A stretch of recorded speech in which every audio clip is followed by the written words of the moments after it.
Now let's understand war with Marathas. The company tried to destroy the Maratha power from the late 18th century. The British regarded the Marathas as their great rivals. The Marathas were divided into different states under different sardars or chiefs belonging to dynasties such as Sindhyas, Holkars, Gaikwads, Bhosle, and Peshwa. These chiefs were united under the alliance of the Peshwa, who was the administrative and military head. The British and the Marathas fought three wars. The Third Anglo-Maratha War from 1817 to 1819 destroyed the Maratha power completely. The Peshwa was removed and sent away to Bithur near Kanpur with a pension.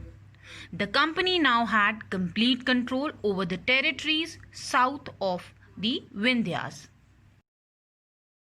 In order to protect themselves from enemies and trade rivals, the company now needed army. So they started recruiting Indian soldiers as well. Earlier, there were two types of soldiers: soldiers on horseback and foot soldiers. They were trained only in archery and sword fighting. In the early 19th century, the British developed a uniform military culture. Soldiers were increasingly subjected to European style training, drill, and discipline that regulated their life for more than before. So, this is all about the company army. Let's read about Tipu Sultan, the tiger of Mysore. Mysore became powerful under the rulers like Hyder Ali and his son Tipu Sultan. Mysore controlled the profitable trade of the Malabar coast, where the company purchased pepper and cardamom. In 1785, Tipu Sultan stopped the export of sandalwood, pepper, and cardamom through the ports of his kingdom.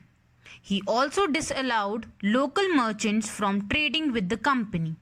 He established a close relationship with the French traders and modernized his army with the help of the French. The East India Company fought four wars with Mysore from 1767 to 1799. Only in the last battle, the Battle of Seringapatam, the company ultimately won the war. Tipu Sultan was killed defending his capital Seringapatam, and a subsidiary alliance was imposed on Mysore. This is how the East India Company transformed from a trading company to a territorial colonial power. So this is all about the chapter. I hope this chapter is clear to all of you. In case if you have any doubt in any topic, you can ask from your teacher in online during the online classes. Thank you.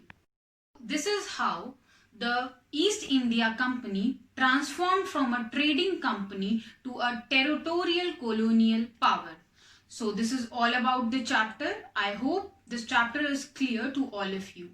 In case if you have any doubt in any topic, you can ask from your teacher in online during the online classes. Thank you.